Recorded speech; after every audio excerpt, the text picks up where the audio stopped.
Bien, he titulado esta predicación Cristo, el Hijo del Hombre. Cristo, el Hijo del Hombre.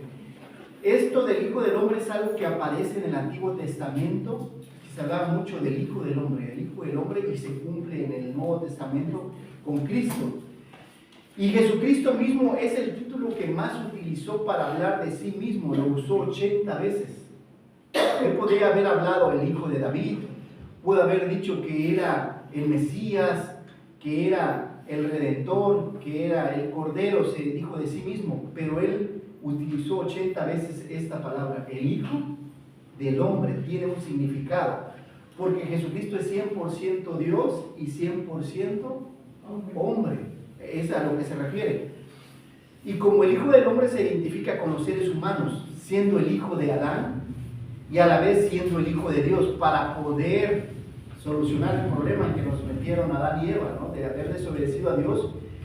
Un hombre desobedeció, pero a la vez de un hombre hay obediencia, que es Cristo, para quitar nuestros pecados. Mismo Caifás, cuando le preguntan, y está delante de él en el Sanedrín, y le pregunta: ¿eres tú el Mesías? Y Jesús responde: yo soy. ¿Qué significa? ¿Qué significa yo soy? Yo soy Dios. Yo soy, y veréis al Hijo del Hombre ascender a los cielos para recibir la honra y la gloria. Cristo se identifica como el Salvador, como el Mesías.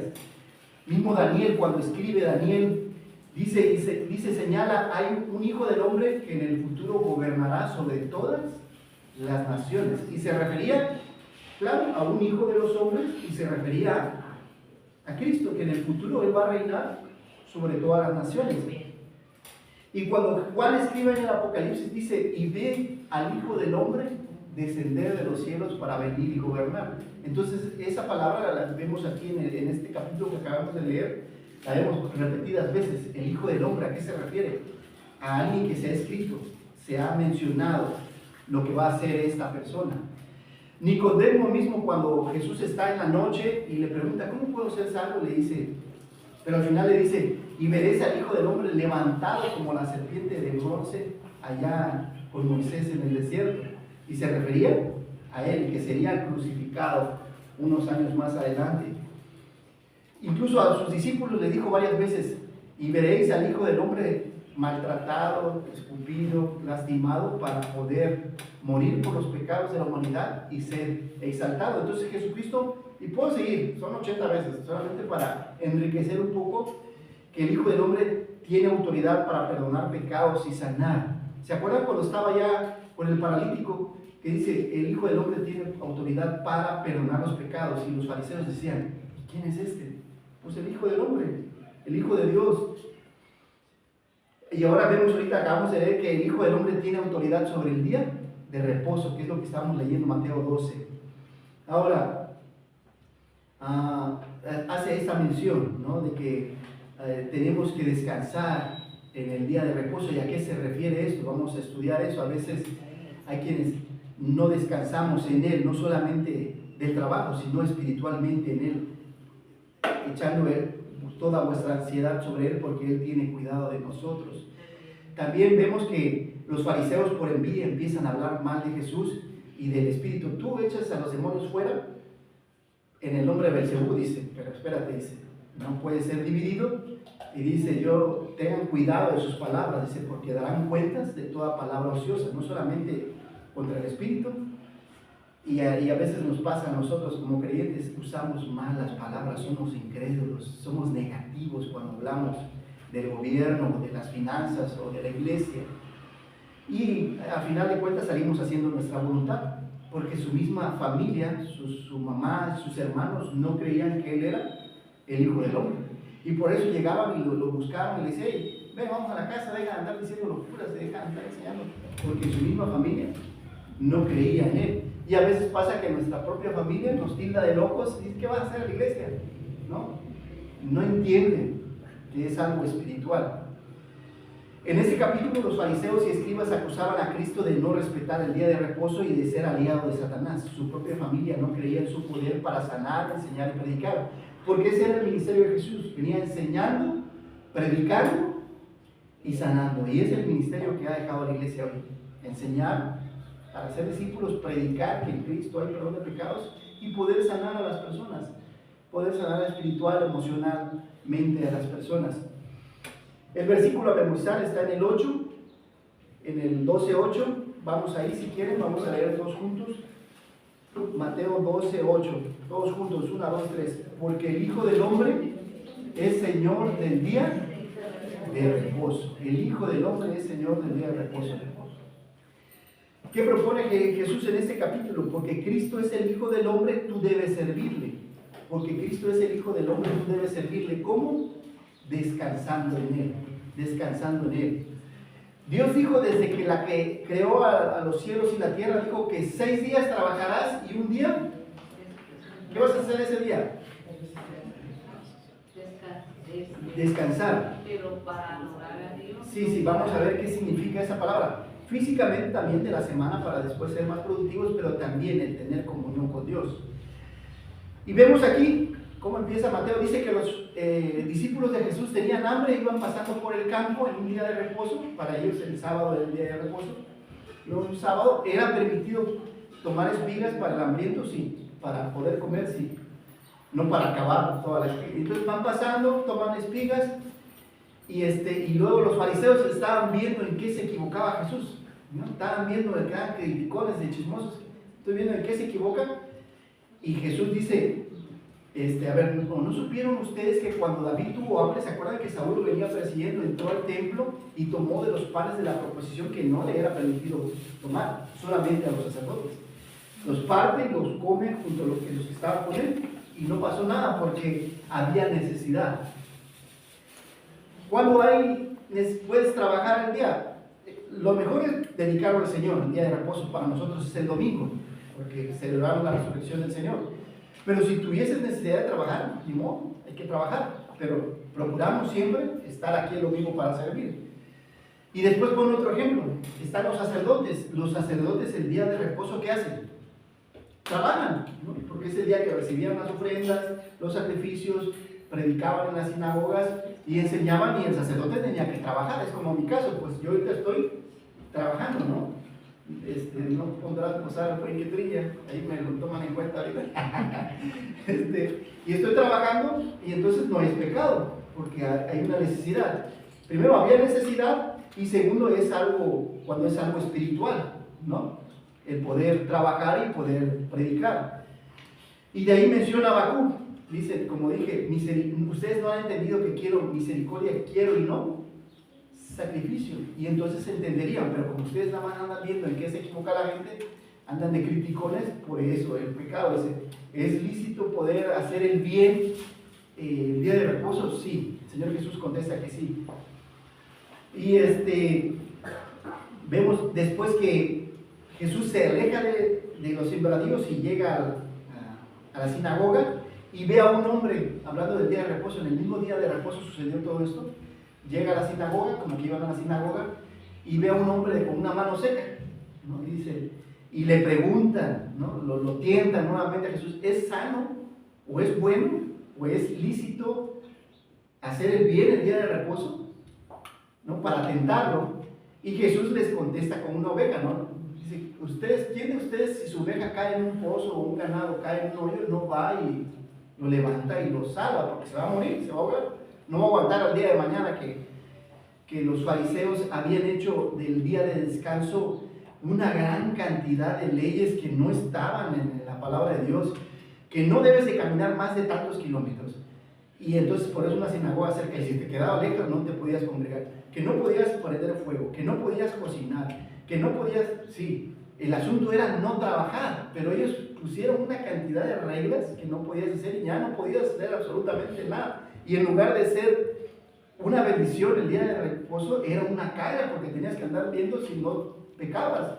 El día de reposo, el día de hoy es para descansar, para disfrutar, como dices tú, de la presencia y el reposo de Dios, disfrutar del fruto de nuestras manos, del trabajo, disfrutar de la pareja, de los hijos, de la familia, de los hermanos. Y entonces ya hace mención al profeta Isaías, que dice que mi siervo escogido se apartó de ahí y empezó a partir de aquí Jesús se aleja de los suyos y empieza a ir a los gentiles, porque los suyos no creían en él. Y habla sobre Isaías, dice: aquí mi siervo, que a quien he escogido, mi amado, a quien se agrada mi alma, pondré mi espíritu sobre él, y a los gentiles anunciará juicio. Y ahora se va a los gentiles, se aleja de ellos porque ellos no creían en él. No contenderá, no se pone a pelear sus derechos. ¿Y qué es lo primero que hacemos nosotros cuando alguien viola nuestros derechos? Peleamos. Jesús no contendía, dice, como oveja fue tras sus trasquiladores. No es que se pone a pelear, no era así él. Ni voceará, ni gritará, ni maldecirá, ni nadie orará en las calles. Tampoco le iban a hacer caso, porque cuando iba enseñando, predicando y sanando, y iba dando de comer a miles de personas, pero cuando él dice que él es el pan de vida y han de comer de él espiritualmente y la gente no lo entiende, la gente se aparta. Y la caña cascada no quebrará, y es decir, no estará hueca ni dejará de humar el pábilo o una vela que echa solamente humo, hasta que se saque a victoria el juicio. O sea, habrá oposición, y en su nombre esperan los gentiles. Y gracias a Dios, porque nosotros que hemos sido gentiles no venimos del pueblo judío, pero hemos tenido salvación gracias al reposo que tenemos en Cristo. A lo largo de la historia, la humanidad ha entendido el descanso como el quedarse quieto sin hacer nada o el dormir. Pero el descanso pensado desde la cultura del pueblo de Dios es el espacio para pasar un tiempo con Dios, para fortalecer a la familia y para disfrutar el fruto del trabajo. Eso es el día de reposo, estar un tiempo con Dios, estar un tiempo con la familia y también disfrutar del trabajo. Dios es la respuesta para descansar cada fin de semana, porque Jehová hizo en 6 días los cielos y la tierra y el 7º día descansó. Es un principio. Trabajamos toda la semana para descansar un día y disfrutar del fruto de nuestras manos. Pero también el descanso está asociado con la muerte, es el fin de la existencia. También se refiere a eso cuando habla de descanso. Teniendo una esperanza de vida eterna para descansar del afán del diario vivir en Cristo por medio de su obra en la cruz. Y ahora, hay diferentes culturas. Digamos, cuando estuvo Lenin allá, intentaron descansar una vez al mes. ¿Cómo creen que quedaba esa gente? ¿Era más productiva? No. ¿Lo intentaron cada 15 días? No. Y entonces tal es así que la Ley Federal del Trabajo, y hoy hay un día de descanso. ¿Basado en qué? ¿En qué se basaron ellos? Primero en estudios, porque cuando tú te cansas, ya el viernes ya andas cascabeleando para el sábado, ¿verdad? Y descansas. ¿Cómo te sientes cuando el día de hoy descansas, no vas a trabajar? ¿Te sientes más animado para ir mañana y trabajar? Porque Dios lo diseñó. Dios lo diseñó así para trabajar 6 días y descansar, aunque hay unos que se toman todos los días. ¿Cómo descansa nuestra sociedad el día de hoy? No trabajando, comiendo una carnita asada, una discada, una coquita fría, relajándose en sus hogares, viendo la televisión, un partido de fútbol, saliendo a algún lugar, ¿no? A los mercaditos de la colonia, a la plaza, a comprar la despensa para la semana, o salen a comer. Pero a la humanidad le hace falta una cosa. ¿Qué creen que les hace falta? Porque sí descansa la humanidad. ¿Qué les hace falta? La palabra de Dios, la comunión que deberían tener con Dios. Sí descansan. Y hasta a veces sábado y domingo, más que ya quieren ahora hacer por ley sábado y domingo. Ya si llegan a aprobarlo, ya no se va a trabajar ni sábado y domingo, son 2 días.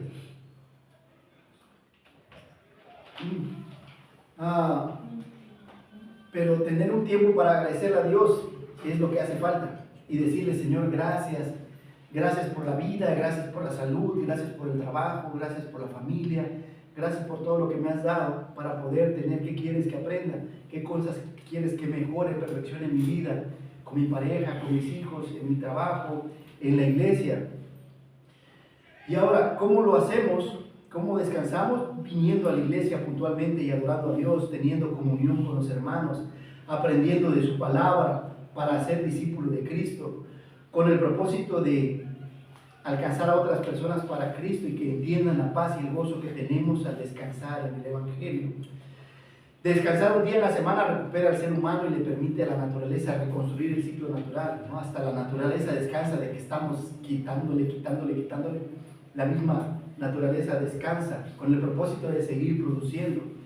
Descansar nos permite reconocer que no solamente tenemos un cuerpo físico, sino que tenemos un cuerpo espiritual. Y no solamente nuestras necesidades son materiales, sino también necesidades espirituales. Porque no solo de pan y agua, sino de toda palabra que venga de la boca, hay una necesidad espiritual en el hombre. Por eso hay un hueco en la mayoría de las personas que no se llena. No la llenan con dinero, no la llenan con trabajo, no la llenan con descanso, no la llenan con vicios, porque les hace falta Dios. Cada día de descanso nos recuerda que no somos eternos, hermanos, no somos eternos. Recordamos que hemos de dar cuenta a Dios que este cuerpo lo hemos de entregar y hemos de regresar al Padre. Que algún día hemos de descansar completamente de esta vida y sus sinsabores, y te invitan a reflexionar. ¿Estás listo para enfrentar la muerte y a tu Hacedor? ¿Vale la pena vivir la vida como la estás viviendo o hay que hacer algunos cambios? Más el justo por la fe. Si tu fe está en Cristo vale la pena, pero si tu esperanza es cualquier otra cosa, estás en problemas. El día de descanso puede atender las diversas necesidades que tu pareja puede estar presentando, atender las necesidades de tus hijos, o observar qué le hace falta al hogar, al carro, qué le hace falta incluso a la iglesia, en qué puedo apoyar espiritualmente a mi hermano y a la casa de Dios. También puedes dedicar tiempo a descansar, ¿sí? También, ¿por qué no dormirte una hora, un par de horas y prepararte para la semana que viene? Entonces, ¿cómo entender el descanso espiritual? Dios crea 6 días para trabajar y un día para santificarlo. Eso sería, para santificarlo, para dedicar tiempo a Dios. Señor, gracias por esta taza de café. Señor, gracias por este vasito de agua. Y gozar de las cosas que Dios nos ha dado. No solamente se trata de trabajar todos los días, y no disfrutar de lo que Dios nos ha dado y de la comunión que Dios, porque es de las cosas que Dios anhela, tener comunión, tener una relación, no una religión, y el poder hablar con Él. En Egipto no tenían un día de descanso. En Egipto trabajaban todos los días y por eso clamaban: Señor, ya ven a liberarnos porque aquí nos hacen trabajar.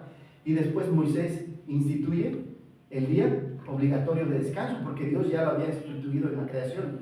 6 días trabajarás y un día descansarás, porque Dios descansó, dejó de crear, dejó de producir, dejó de transformar y disfrutar. Y descansar significa Dios disfrutó de lo que había hecho los primeros 6 días. Y entonces hoy es tiempo de gozarnos. La generación que sale de Egipto no entra a la tierra de su descanso por su incredulidad, también habla de la fe, pero la segunda generación sí. Entonces habla del día de reposo, de que tú puedas descansar en Dios. El día que yo me muera me voy a los cielos porque he descansado en Cristo, en la obra que Cristo hizo en la cruz. Y entonces podemos confiar. No todos, hay quienes cuando ya se acercan, ¿y qué va a pasar? ¿Y ahora qué? ¿Y qué va a pasar con mi trabajo? ¿Y qué va a pasar con eso de aquí? Ni debería preocuparte, deberías ocuparte hacia dónde vas. Las próximas generaciones, después de las de Josué y de Moisés, no descansan en Dios por su desobediencia, ¿no? Los jueces no descansan porque no confiaron en Dios, no le hicieron caso a Dios y se van de esclavos. Los reyes lo mismo, no descansan en Dios, y los profetas tienen que venir y reprenderlos. Jesús es el nuevo Shabbat, o es el nuevo día de descanso, el descanso en esta vida y en la venidera. Venid a mí los que están cansados y cargados, que yo os haré descansar. El día de descanso en la iglesia hoy es un día dedicado para adorar a Dios en su casa. Para los judíos es el sábado, para los cristianos el domingo. En la iglesia descansamos animándonos los unos a los otros, diciéndonos: el Señor viene pronto. Ahora, ¿cómo descansamos en Cristo? Arrepintiéndonos de nuestros pecados y creyendo que Él es el camino, la verdad y la vida, y que en Él hay descanso eterno. La primera verdad nos lleva a la segunda verdad. Porque Cristo es el Hijo del Hombre, tú debes servirle. Porque Cristo es el Hijo del Hombre, tú debes servirle. ¿Cómo? Cuidando tus palabras, cuidando tus palabras. Y vemos aquí que los escribas y fariseos no cuidaban sus palabras y hablaban mal de Jesús. Y cuando Jesús agarra y dice que después se aleja de ellos de la sinagoga, en este Mateo capítulo 12, y después dice que expulsa a un demonio, a uno que era ciego y que era mudo. Y empiezan a decir, las personas empiezan a decir: ¿no será este el hijo de David? ¿No será este el heredero al trono? ¿No será este el Mesías, el Salvador del mundo? Y los fariseos por la envidia empezaban a decir, no, por Belcebú, por los demonios echa afuera a los demonios. Y Jesús dice, cuidado en la forma como usan sus palabras. Y les dice, porque todo reino dividido entre sí, ¿qué pasa? Se divide. Una ciudad, una guerra civil en una ciudad, pues divide el país. Y una casa donde el marido y la mujer se están peleando, ¿qué hacen? Es cuestión de tiempo para que salgan corriendo y se divorcien, si se la pasan peleando. Y ahora dice Jesús, no puedo ser yo que esté echando en el nombre a los demonios, porque estaría yo peleando contra mí mismo, o metiéndome gol, por decirlo así, un autogol, si habláramos de fútbol. Y ahora dice, ¿por qué no echan vuestros hijos? ¿No? Porque algunos se acuerdan en el libro de Hechos cuando decían, en el nombre de Pablo y de Jesús echo demonios, y tomaban y expulsaban demonios tomando. ¿Y cómo les fue a esos? Pues les fue mal. ¿Se acuerdan que el mismo demonio entró sobre ellos? Y por un ejemplo, Jesús, para saquear a un hombre fuerte y sacar sus bienes, primero, ¿qué tengo que hacer? Atarlo. Y es lo que había hecho Jesús. Primero había atado al enemigo para poder él hacer su obra en los años que estuvo en la tierra. Porque el que no es conmigo, contra mí es, y el que conmigo no recoge, desparrama. Entonces tengamos cuidado con nuestras palabras, porque a veces nuestras palabras persuaden a otros para creer en el Señor o para no creer. Porque si te la pasas criticando, quejándote de tu vida, pareciera que no tuvieras un Dios que es poderoso para ayudarte. Y si empiezas a quejarte de tu matrimonio, de tu trabajo y de la iglesia, dices tú, oye, entonces ¿en quién confías? ¿En Dios o en qué? La blasfemia contra el Espíritu Santo no será perdonada. ¿Y a qué se refiere? A la incredulidad, de no creer que el Espíritu Santo nos convence de que somos pecadores y nos arrepentamos y necesitamos de la obra de Cristo en la cruz. A eso se refería, a la blasfemia, a no creer. Y entonces Jesús dice, ustedes son árboles malos, porque hablan malas cosas. Pero los árboles buenos hablarán cosas buenas. Y dice, el que tiene un tesoro y abres tu tesoro, vas a sacar cosas buenas. Pero si tienes un tesoro y en tu tesoro tienes piedra, tienes carbón, tienes ahí una rana que se murió y la tienes, ¿cómo va a oler? Feo. Entonces de la abundancia del corazón habla la boca. Y entonces lo que Jesús dice aquí, hay árboles buenos y árboles malos, personas que podemos verlas en la forma en cómo se expresan, podemos ver si son buenas, si son positivas o si son negativas, si destilan miel su palabra o si son venenosas y cada vez que hablan, si conoces esas personas que a veces hablan y es una estocada cada vez que hablan y te lastiman. Y entonces a veces lo que quieres es mejor alejarte un poquito de eso, porque lastiman solamente con las palabras. Estaba leyendo que hay árboles que son venenosos, que solamente tocarlos te lastiman la piel o pueden intoxicarte. Su fruto cae en la tierra y seca la tierra. Llegan las abejas y el polen que sacan mata a las abejas. Y como el polen es tóxico, contagian a otros árboles. Algunos eucaliptos dejan caer sus frutos y ramas cuando se sienten amenazados y aplastan algunas. Y han llegado a caer algunas ramas sobre algunas personas, sobre algunos animales. Y entonces estos árboles son malos. Así hay personas que solamente sus palabras es para quejarse, para criticar. Que el gobierno esto, que el gobierno lo otro. Mejor oremos por el gobierno y pidamos a Dios sabiduría por el gobierno. Que el trabajo esto, que el trabajo lo otro. Oremos por nuestros jefes y patrones para que Dios les dé sabiduría y gracia para poder ser buenos jefes. Y ahora esta gente, los fariseos y escribas le piden señal a Jesús. A ver, si tú eres el hijo de David, si tú eres el hijo del hombre, danos una señal. Y Jesús le dice, oye, ¿cuántas señales me he dado? He resucitado personas, he sanado gente, leprosos, ciegos, mudos, y no has creído todavía. He alimentado a 5,000 personas y todavía no crees. Dice, la generación mala y perversa demanda señal. Y dice que generación mala porque son hijos del maligno que está gobernando este mundo. Y perversa, no solamente mala, porque ellos, los escribas y fariseos que conocían la palabra de Dios, debieron haber recibido con los brazos abiertos a Jesús. ¿Y qué hicieron? Lo rechazaron por la envidia. ¿Por qué lo siguen a él y no a mí? Si aquí el que sabe soy yo. No entendían las escrituras, ni el día de reposo podían entender, mucho menos que él era su Mesías. Y le da a Jesús algunas señales. Dice que estará como Jonás 3 días en la tierra, habla de su muerte, su resurrección, y después, como Jonás que salió del pez, saldría. Habría de que estar 3 días en la tierra. Esa fue la señal, pero no lo entendieron. Y después le dice, los hombres de Nínive, que con la predicación de Jonás se arrepintieron, se levantarán y juzgarán a esta generación mala y adúltera. ¿Por qué? Porque se arrepintieron y creyeron. Y dice, aún la reina del sur, que vino desde lejos, la reina de Saba, a ver la grandeza de Salomón y la sabiduría de Salomón. ¿Qué es lo que te está diciendo? Que la reina de Saba se convirtió. ¿Qué le dijo Salomón? ¿Sabes qué? Esos dioses a los que tú adoras y en los que tú crees no son dioses. El verdadero Dios es Jehová. Y si tú te arrepientes y crees, eres salva. Y quiere decir que esa sea, porque si se va a levantar para juzgar a esa generación es porque creyó, dejó de creer en su antigua creencia y pudo creer. El espíritu inmundo que vuelve, dice, ¿no? Dice, y pone otro ejemplo Jesús, el espíritu inmundo que sale de una persona endemoniada va y dice, no encuentra dónde morar, regresa y dice que pues, regresa con otros 7 y el lugar o el estado de esta persona viene a ser peor que el anterior. Y dice, así acontecerá a esta generación, porque no creyeron. Acuérdense que esa generación después Tito en el año 70 es llevado y destruido completamente, profetizando lo que había de pasar en el futuro. Porque de la abundancia del corazón habla, y entonces debemos tener cuidado con nuestras palabras, cómo le hablas a tu pareja. Tiene que ser de una manera dulce y agradable, cómo le hablas a tus hijos, de una manera igual que edifica y no una manera que destruya, porque con las palabras, si has escuchado a algunos vecinos a veces cómo le hablan a sus hijos y cómo los insultan y algunos hasta maldicen y son espirituales. Te maldigo en el nombre de Jesús. No es algo que debería escucharse, pero sí suele pasar. El hombre bueno del buen tesoro del corazón saca buenas cosas, buenas palabras, y el hombre malo de su corazón saca malas palabras.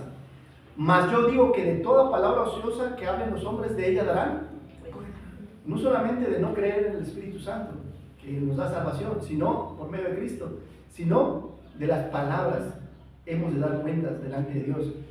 Porque por tus palabras serás justificado y por tus palabras serás condenado. He aquí las palabras que hablaban los apóstoles, que si confesares con tu boca que Jesús es el Señor y creyeres en tu corazón que Dios le levantó de los muertos, serás salvo, porque con el corazón se cree para justicia, mas con la boca se confiesa para salvación. Entonces, ¿qué debemos hacer? Cuidar la forma en que hablamos, cuidar la forma que siempre sea positiva, que sea constructiva, que edifique y no destruya. ¿Cómo puede hacer? No mintiendo, hablando verdad para que otros conozcan la verdad. El puritano Thomas Watson dijo, el escorpión lleva su veneno en la cola, pero el chismoso en la lengua. Sus palabras perforan profundamente como las púas de un puercoespín. Cuando se defiende, entra hasta en el metal la púa del puercoespín. Hablar demasiado es combustible del chismoso. En la abundancia de las palabras hay pecado. El diccionario Webster define el chismoso como una persona que repite habladurías y rumores que no le constan. Porque le preguntas al chismoso, ¿y te consta? ¿Estuviste tú? No, es que me dijo fulanito, que sutanito. No, pero ya es como el teléfono descompuesto, ya se disparató toda la información. Escuchemos más y hablemos menos. En la casa de Dios acércate más para escuchar que para ofrecer el sacrificio de los necios, que a veces alguien viene a prometer. Ahora sí, ya voy a ir todos los domingos. Espérate, mejor escucha y ve que te puedes llevar antes de que puedas prometer. Porque por algo Dios nos dio 2 orejas y una boca, para escuchar más y hablar menos. Antes de hablar, piensa, porque el que responde antes de escuchar se le toma como pecado. Escucha, ¿qué es lo que me está pidiendo? Porque a veces ya estamos contestando y la otra persona no ha dejado de hablar. Usa filtros como algunas personas suelen usar. ¿Es bueno? ¿Lo que voy a decir es bueno? ¿Qué decía David? Sean gratos los dichos de mi boca y la meditación de mi...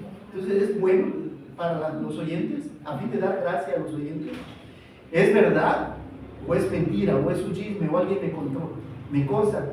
Y aunque lo haya visto, pero si va a edificar a otra persona, entonces le digo, si no voy a edificar a mi hermano o a un familiar o a un compañero de trabajo, mejor no lo digo. Es positivo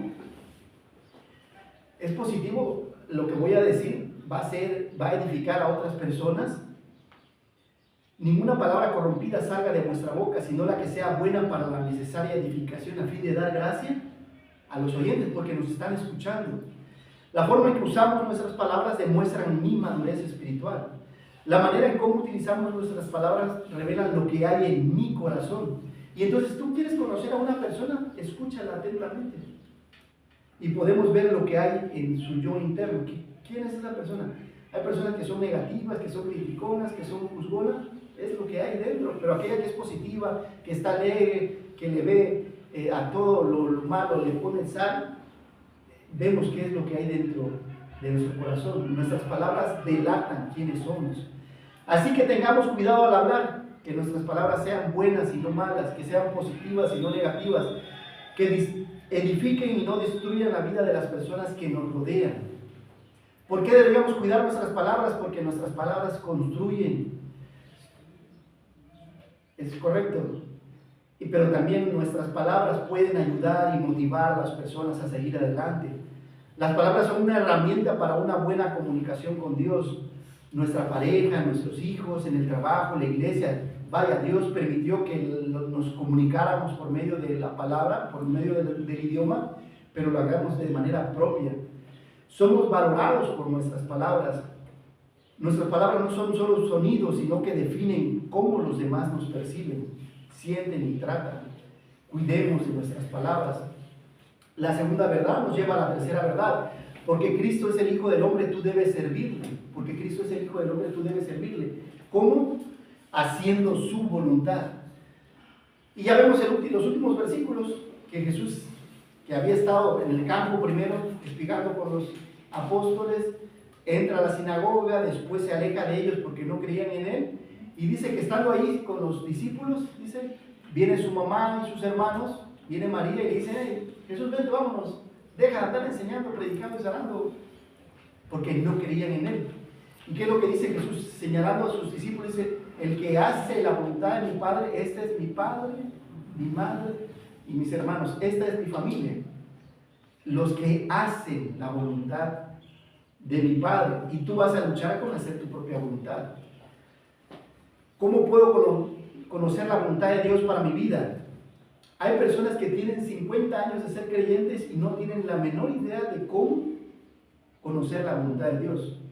Los jóvenes suelen hacer este tipo de preguntas: ¿con quién me voy a casar? ¿Qué voy a estudiar? ¿Dónde voy a trabajar? ¿Quiénes serán mis amigos? ¿Quién va a guiar mi vida? ¿Dios, su palabra o yo? Yo tomaré mis propias decisiones sin tomar en cuenta a Dios, a mis padres, a mis maestros. Y lo más curioso es que Dios tiene principios. En su palabra Dios tiene principios. Dios tiene principios para tener una familia, que incluye a los esposos. ¿Qué es la familia? Acabamos de ver el año pasado que es una familia cristiana. Es la unidad que incluye a esposos, a sus hijos, y que viven en comunión con Jesucristo y con su palabra. Eso es una familia cristiana. Y entonces, ¿cómo puedo hacer la voluntad de Dios? Es cuando trato a mi esposa con amor, y la mujer trata al esposo con respeto, amor y respeto. ¿Cómo debo tratar a mis hijos? Con amor y disciplina. Y a veces nada más es puro amor, dar, escuela, comida, esto, el otro, y que no le falte nada. Pero ¿y la disciplina? Porque Dios, al que ama, disciplina y reprende a todo aquel que toma por hijo. Es un equilibrio. Y cuando tú tienes demasiado amor, creas hijos que tienen problemas en el sentido de que después son berrinchudos y creen que la vida les debe todo. Pero también, si tú te excedes en la disciplina, creas hijos rebeldes que cuando crecen salen corriendo del matrimonio y se rebelan ante toda autoridad. Y tienes que buscar entonces un equilibrio, porque es algo que Dios permite en nuestras vidas. Es como hacemos la voluntad de Dios cuando conoces a Dios, cómo debe ser el matrimonio, cómo debe ser la crianza de los hijos. Dios tiene principios para el dinero. ¿Qué es lo que te dice?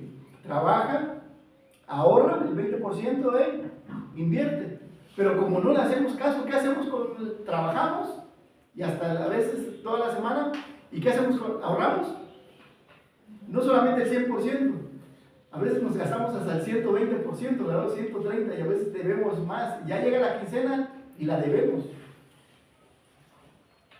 Dios tiene una forma de hacer su voluntad a través del dinero, que es la mayordomía, pero nuevamente seguimos haciendo nuestra voluntad y creemos que la forma en que vivimos nuestra vida es mejor que la forma en que Dios nos presenta en su palabra. Dios tiene una forma de hacer su voluntad en la iglesia. ¿Qué venimos a hacer aquí? Venimos a adorar a Dios, a tener comunión los unos con los otros, a ser sus discípulos, a aprender lo que Él nos enseña, cómo vivir la vida, para después compartirlo por medio del Evangelio con otros. Pero para algunos suele ser opcional. La vida transcurre y dejamos que sea una lotería divina. Nos agarramos y que a ver cómo nos va en la vida, esperando que todo resulte bien a base de no tomar en cuenta a Dios. ¿Cómo debo edificar mi familia? Su palabra nos dice cómo hacerlo. ¿Cómo debo edificar la mayordomía del trabajo, el servicio del trabajo? ¿Cómo debe ser la iglesia? Algunos están esperando alguna voz audible de Dios. Julio, pórtate bien, sé fiel a tu pareja. No a todos les va a ocurrir de poder escuchar la voz de Dios de esa manera. Digamos, cuando se trata de casarse, ¿qué es lo que dice Dios? No os unáis en yugo. ¿Y qué es lo primero que hacemos? Vamos a buscar a nuestra moabita, ¿verdad? A menos que seas Adán, Moisés, Abraham, Noé, Samuel, Elías o Pablo, fueron los únicos que escucharon la voz de Dios, que sí escucharon audiblemente a Dios. Tengo un pastor allá en Chiapas, el pastor Joel Gutiérrez, no sé si lo conoces, y él es un pastor de música, que dice que cuando él lo llamó Dios, escuchó la voz de Dios. Le dije, ¿no será que te hicieron mal los tacos que te comiste en la noche anterior? Le dije, no sé si escuché la voz de Dios y es en su vida la edificación, ¿no? Que puedes escuchar la voz de Dios, ¿no? Puede hacer la excepción a la regla en algunos casos. Yo creo que Dios sigue hablando a sus siervos. Pero el día de hoy Dios nos ha hablado por medio de su palabra. Y si quieres escuchar la voz de Dios, léela en voz alta y entonces podrás escuchar la voz de Dios. Pero también nos ha hablado por medio de su Hijo, que la palabra de Dios nos habla por medio de su Hijo y te dice: arrepiéntete y cree. Ahora, ¿cómo conocer la voluntad de Dios? Por medio de su palabra. El hombre de Dios no es guiado por las emociones, y ese es el problema, que la mayoría de las personas son guiadas por las emociones. Quiero ir a trabajar, quiero estudiar, o no quiero ir a trabajar el día de hoy, o no quiero estudiar, ¿no? Los niños ni quieren trabajar, ni quieren estudiar, pero el creyente no es la excepción. A veces tienes ganas de orar y a veces no. No somos guiados por emociones, debemos orando sin cesar. A veces quiero leer mi Biblia, a veces no quiero leer mi Biblia, no me siento con ganas, estoy siendo cansado, pero como somos obedientes, debemos leer. Bienaventurado el varón que lee las palabras de este libro y las hace. Entonces, a veces quiero venir a la iglesia, porque pues a veces quedamos cansados, y a veces no quiero venir a la iglesia, no dejando de congregarse, como algunos tienen por costumbre. Y entonces actuamos en obediencia. Mis emociones no me guían, yo también estaba cansado. Ayer me tocó, terminamos, estaba sucia la camioneta, la terminé, la lavé y todo, y ya quedé algo cansado, y de ahí el partidito, y bueno, la cena, ¿no? Y entonces ya llegas cansado y no te quieres levantar. Pero no somos guiados por emociones, sino por obediencia. Y hoy es día de glorificar a Dios, venimos desveladitos por gusto, por trabajo también a veces, pero con gozo de venir a disfrutar al Señor. La mejor forma de empezar el día es orando. ¿Cómo conozco la voluntad de Dios? Lo primero es orar. Está en la oración, lo digo: Padre nuestro que estás, santificado sea tu nombre, venga a nosotros, hágase tu voluntad, así como en los cielos. Y después, cuando termina de orar, damos el pan de cada día, perdonamos ofensas, como nosotros perdonamos. Y al final, porque tú tienes el poder de ver, y al final, hágase tu voluntad. Ese es el problema, que a veces tú le estás pidiendo algo a Dios, y si Dios no lo hace, no, cuidado, no te vaya a escuchar Dios porque te enojas. Tienes que tener en mente esto, que al terminar la oración, que puedes estar pidiendo trabajo, tal vez algo en tu familia, salud, y al final que se haga tu voluntad. Eso tienes que tener presente. Que al final de que toda la lista que tú le presentes, todas las demandas que le pidas y le das gracias, esperar que se haga su voluntad. Entonces es como, ¿cómo hago la voluntad de Dios? Orando.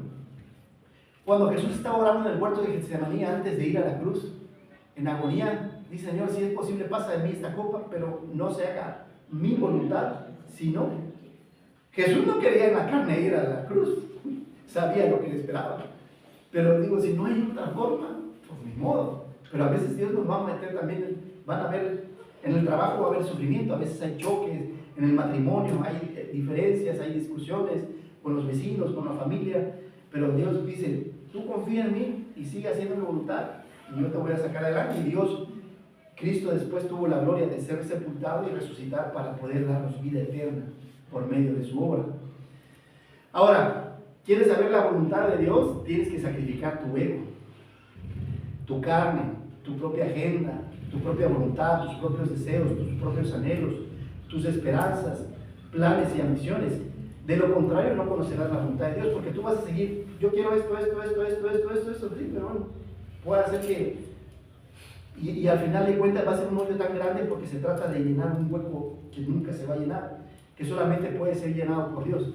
Y cuando tú buscas hacer la voluntad de Dios, sabes que ahí hay gozo, hay paz, hay bendición. Romanos 12:2 dice: por tanto, no os conforméis a este siglo, sino transformaos por medio de la renovación de vuestro entendimiento, para que comprobéis cuál sea la voluntad de Dios, buena, agradable y perfecta. La voluntad de Dios es buena, agradable y perfecta. Pero tienes que cambiar tu forma de pensar. ¿Y cómo cambio? Por medio de este libro.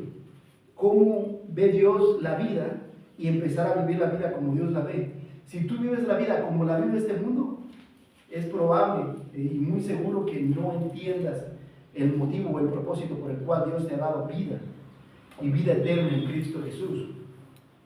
Pablo dice: para no vivir el tiempo que resta en la carne, conforme a las concupiscencias de los hombres, sino conforme a la voluntad, para que ya no sigas viviendo conforme a tu propia concupiscencia, a tus propios deseos, a tus propios principios, que solamente se tratan de ti, después de ti, sino de Dios.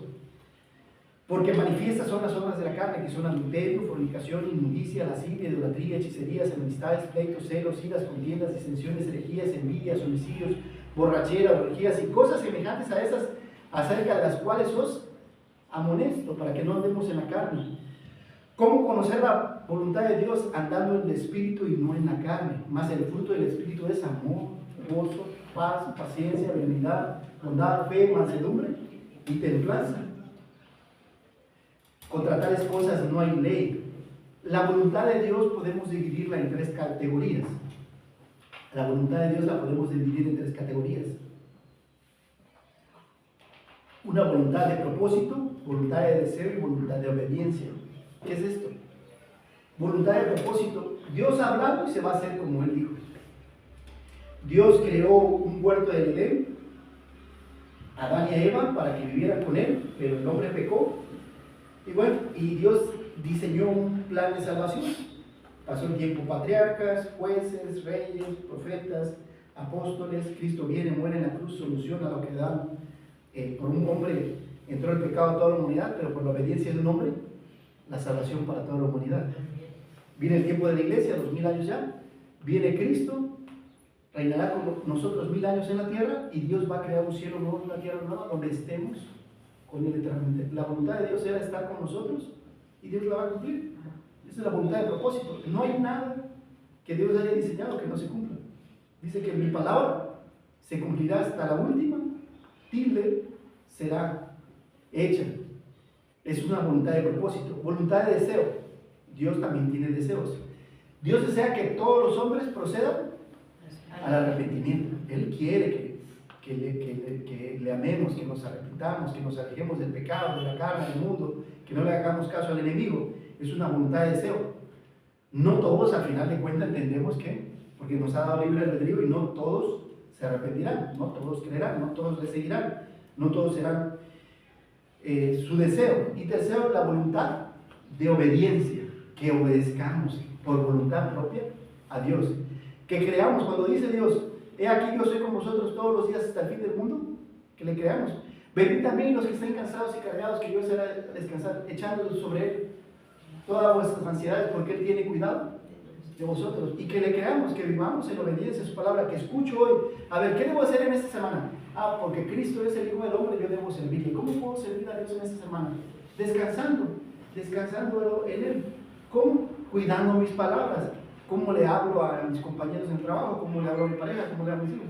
¿Y qué otra manera? Haciendo su voluntad. ¿Cómo sé la voluntad de Dios? Orando, leyendo la Biblia, andando en el Espíritu y no en la carne. ¿Sí me explico? ¿Sí me estoy dando a entender? Esa es la voluntad de obediencia. Cuando se trata de hacer la voluntad de Dios, debemos aprender a caminar como niños, ¿no? Así como tu hijo o tu nieto. Y si tú vas a cruzar la calle, no cruzas solo la calle el niño o la niña, ¿va? ¿Qué? O sea, te confías del adulto. Digo, lo mismo de Dios, voy a tomar decisiones en mi vida, en mi trabajo, en mi matrimonio, en mi vida espiritual. Me tomo de la mano de Dios y confío en Él, como un niño. Los niños confían en nosotros, siendo guiados por su mano, siendo guiados por su palabra. Me tomo de Dios y camino con Él. Estar dominado por su Espíritu es estar dominado por las Escrituras. ¿Cómo? Alabando con salmos, con himnos y cánticos espirituales, siendo agradecidos, Señor, gracias por este día. Yo creo que son más las cosas que podemos agradecer a Dios y son menos las cosas que no, ¿sí? O sea, pero a veces cuando me falta algo, me centro más en lo que me molesta o en la enfermedad o la necesidad que las cosas que Dios me da. ¿Sí me explico? Y deberías concentrarte más en las cosas que Dios te ha dado y agradecerle que en las cosas que no, que en lugar de quejarte. Criando a nuestros hijos en amor y disciplina, tratando a nuestra pareja con amor y respeto y fidelidad, siendo un trabajador que no critica, no condena ni se queja, y al contrario hablo bien de los jefes, porque es muy normal a veces ir con los compañeros de trabajo y ¿qué hacen? Hablan mal de los jefes y eso no debería ser, no debería ser. Aunque a veces entiendo, ¿verdad? Pero no es correcto. La palabra de Dios abunda en nuestros corazones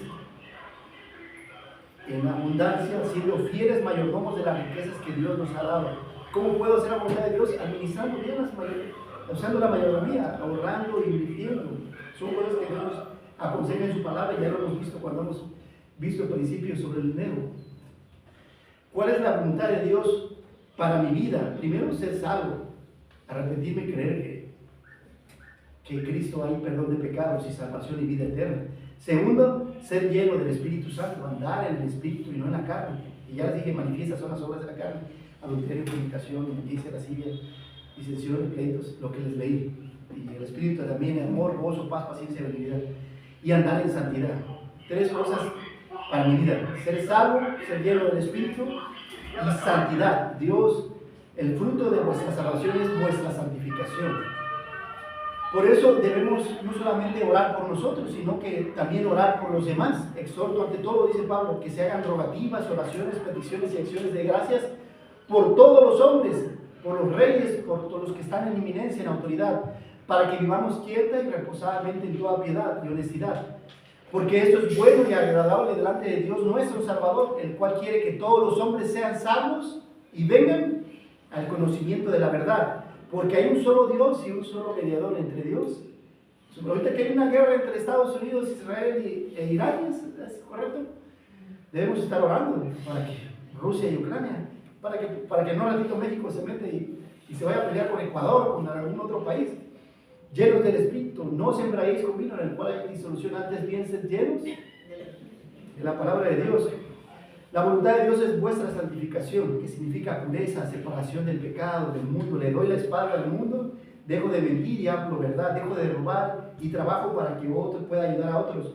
Dejo de codiciar y tengo contentamiento con las cosas que Dios ha dado. Dejo de matar, y que me refiero a matar es cuando hablo mal, no solamente físicamente. Cuando hablo mal de las personas, critico, condeno a las personas, estoy matando su reputación, estoy matando sus anhelos, sus sueños, y hablo bien, lo bueno que sé de alguien. No deshonro a mis padres, tengo devocionales a solas con Dios, guardo el domingo para adorarlo y no tomo su nombre en vano. Y entonces cuando estás lleno de Dios, ya oraste, ya leíste tu Biblia, andas en el Espíritu y no en la carne, Oras por otras personas y por los que están en autoridad para que vivamos quieta y reposadamente. Cuando ando en santificación y ando huyendo de mi propia debilidad, ¿no? De mi talón de Aquiles, de mis defectos de carácter, de los pecados que dominan mi vida, entonces pues preguntarle a Dios, ¿qué hacer? ¿Qué debo hacer en estas decisiones? Toma en cuenta en Dios. ¿Qué hacer en el trabajo? ¿Qué hacer en el matrimonio? ¿Qué hacer con la crianza de los hijos? ¿Qué hacer con la vida espiritual? ¿Qué hacer con las finanzas? ¿Qué hacer cuando estoy enojado? Cuando estoy celoso? Cuando dudo de mi fe? Cuando hay incredulidad. A veces hay momentos, necesidades, enfermedades, problemas, pruebas y tentaciones que ponen a tela de juicio nuestra fe. Cuando una enfermedad llegó para quedarse, es difícil, ¿verdad? Cuando una enfermedad llega para quedarse, no es tan sencillo. ¿Cuál es la voluntad de Dios para tu vida? Que seas salvo, lleno del Espíritu, santificado, sumiso a tus autoridades, que ames a Dios y a tu prójimo, poniendo en práctica los mandamientos que están en este libro. Entonces, repasando, porque Cristo es el Hijo del Hombre, tú debes servirle. ¿Cómo? Primero, muy bien. Segundo, porque Cristo es el Hijo del Hombre. Segundo, tú debes servirle. ¿Cómo? Cuidando tus palabras, cuidando lo que sale de tu corazón. Tercero, porque Cristo es el Hijo del Hombre, tú debes servirle. ¿Cómo? Haciendo su voluntad y dejando de ser egoísta y hacer la tuya. Vamos a ponernos de pie y vamos a orar. Señor, te damos gracias en esta mañana por estar en tu casa. Tu casa será llamada casa de oración y venimos aquí cansados y cargados y echamos toda necesidad, enfermedad, problema, prueba en tus manos. Ayúdanos, Señor, porque perecemos. Ayúdanos porque necesitamos de tu ayuda para vivir el resto del tiempo que nos queda en la carne, a fin de llamarnos a cuentas del Espíritu a tu presencia. Y ahora ayúdanos, Señor, a entender que tú eres el Hijo del Hombre, que tú eres el hombre ejemplar que hemos de seguir y debemos servirte porque tú eres el que solucionó todo el problema del pecado que Adán y Eva nos puso y que heredamos a través del pecado, pero en obediencia en Cristo tenemos salvación. Ponemos en tus manos nuestras vidas, nos arrepentimos de nuestros pecados y creemos que el camino es Cristo y la puerta y la verdad. Ahora ayúdanos a descansar en ti.